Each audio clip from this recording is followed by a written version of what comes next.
Welcome to a fantastic edition of Rebellion's educational series.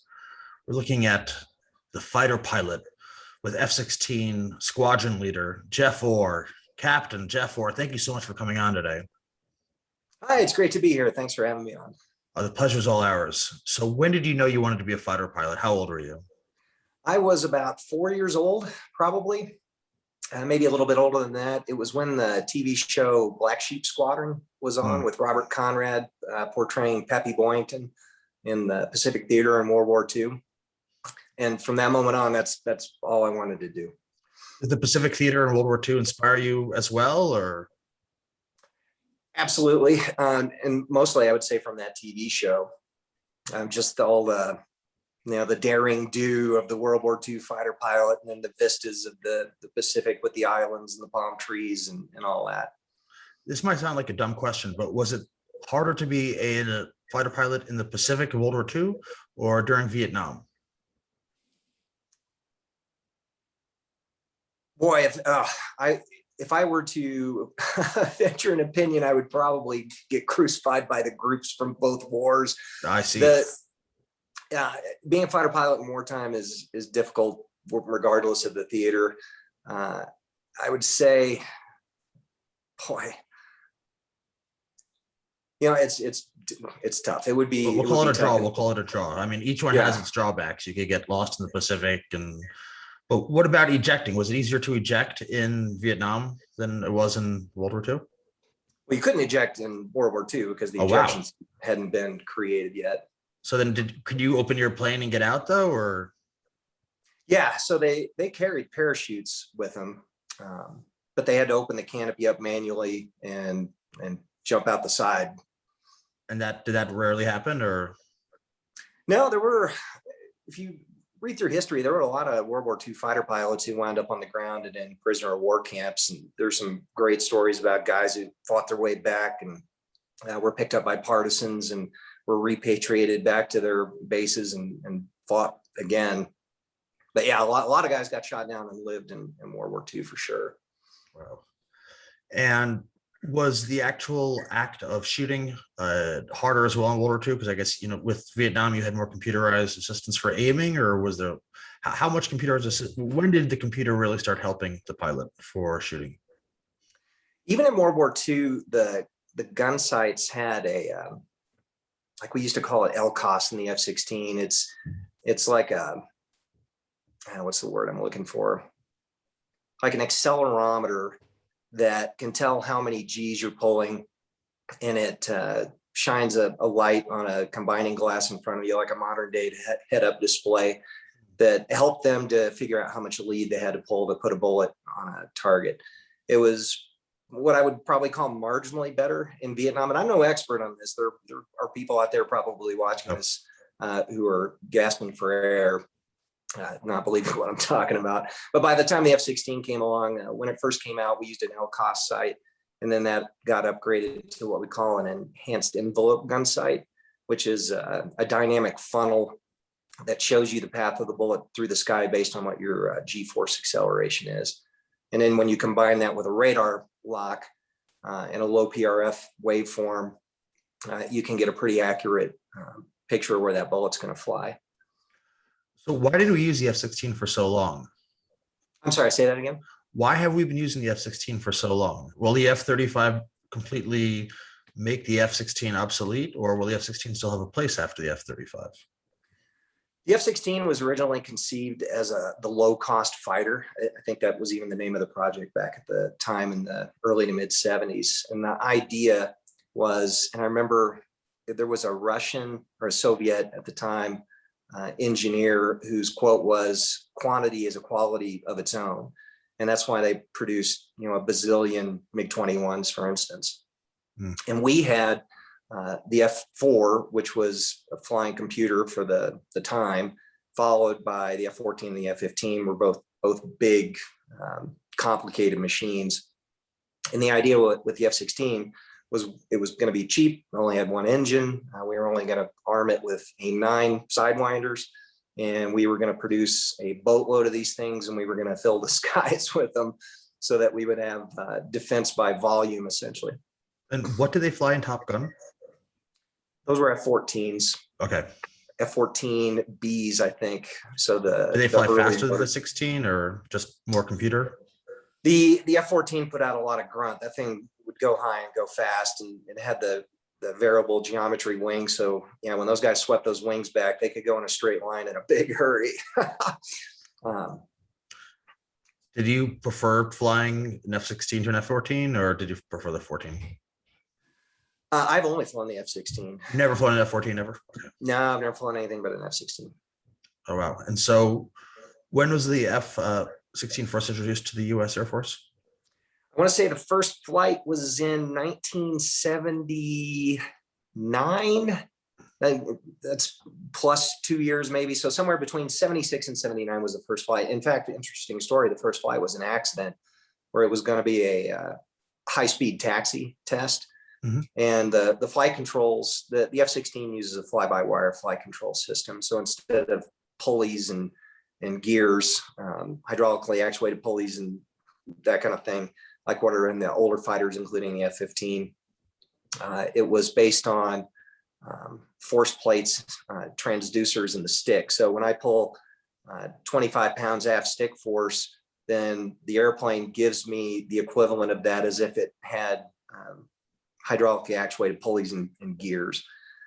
So my point with that is that one of the original flight test engineers was doing a high-speed taxi test, and as you can imagine, new technology, they didn't quite have it dialed in, didn't have the computers we have now in the 70s, and the flight controls went wonky on him, and he decided it was safer to take it airborne than it was to just stop. So nobody expected the first test flight to happen when it did.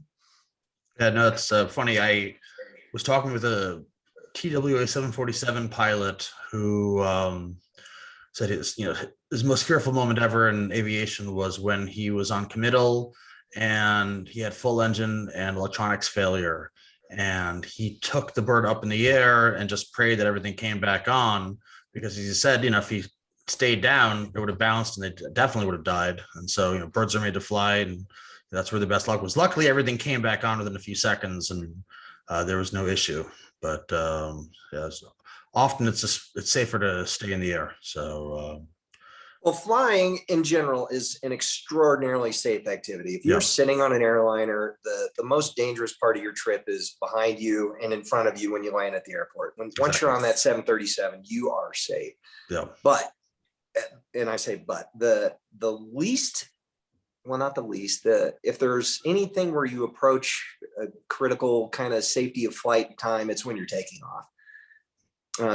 Especially in an airliner, when there are a lot of things to think about. If I flew for the airlines for a little while myself, so it's called a V1 cut, and if something goes wrong right at that V1 airspeed, then you have to make exactly the right decision at exactly the right moment.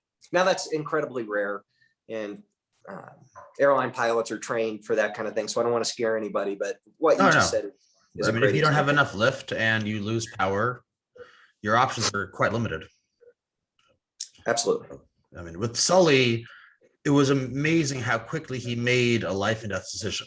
And, when they look back, they showed that, he actually reacted rather quickly. And that was just the average reaction time. Nobody would have made it back to the airport. And so, amazing how good the humans can be in terms of being an actual human calculator when it's necessary, if you've been highly trained. So did you feel like you were a human calculator at times with the plane? That it was just kind of an extension of you? Absolutely. And that's what we train fighter pilots and any pilot to be. There's a period, there are several periods in a fighter pilot's life. There's that 0 hour to about 100-hour period where every time you climb in the airplane, you just pray nothing goes wrong, because your situational awareness is entirely absorbed by getting the machine to where you want it to be safely. Once you've got that 100 hours under your belt, then you can start to broaden your vision a little bit, and you start to see things that you didn't even know were there for that first 100 hours. And then once you get to 300 hours, you're pretty good.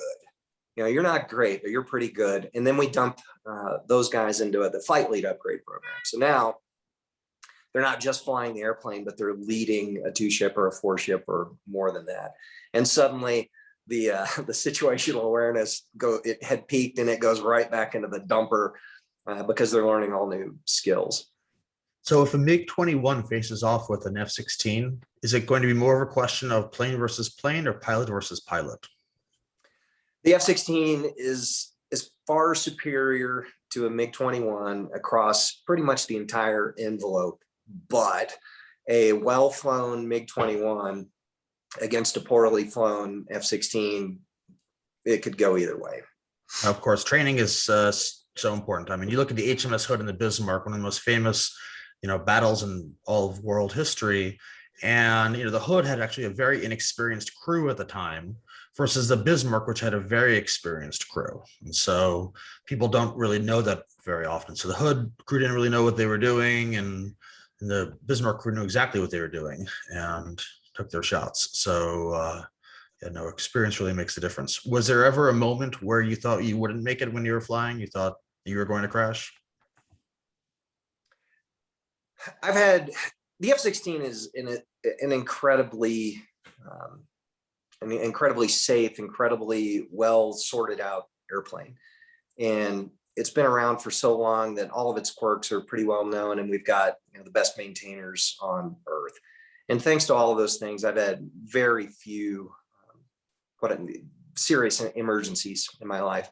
The only time I seriously thought that I would have to eject from an airplane was when I was stationed in Japan. I was in Misawa, Japan as a young kid, my first assignment out of training. Misawa is in northern Japan, and the weather there is just absolutely terrible all the time. We would have these lake effect snowstorms come across the airfield. It wasn't a lake, it was a bay, Mutsu Bay, north of the base. But it would go from beautiful and sunny to just absolutely zero visibility and a pile of snow and a heartbeat. And one day I came back as a wingman, and the weather, I was 2 miles behind my flight lead. He had just enough visibility to land. 2 miles behind him was just enough time for the snowstorm to thicken up to the point that I couldn't see the runway. So I went around, diverted to Hachinohe, which was a civilian airport just a couple miles south. And I could see that same snowstorm rolling toward them. And so I got over there as quickly as I could, but now I missed approach there too because the weather had gotten too bad.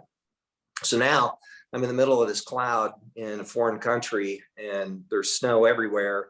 I have no idea where to go now because I've got to go a couple hundred miles either north or south to get to the next airport. And so I just made a choice and went south, and there are two modes in the F-16 to tell you how much gas you're going to have when you land somewhere. And as a young guy, I had chosen the wrong one. One is based on flying the optimum profile. The other one is based on how much gas you're burning at that moment. And so I chose the at that moment, and it showed me getting there with minus 1,200 pounds of gas. So I'm thinking, I'm going to bail out of this thing in the middle of Japan. I'm going to land in a tree on a mountain somewhere, and the airplane's going to crash into some culturally significant site. Yeah. But thankfully, yeah, that all turned out great. It happens. My first cousin, when he was flying a Corsair for the Navy, maybe 30 years ago, he launched a missile into a national reef of Australia. They weren't very happy with him. So that was, mistakes will happen. But wonderful story. That I can't imagine the nerves you had.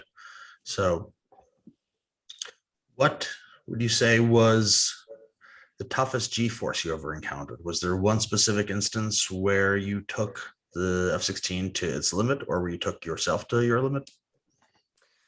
There are 2 or 3 times.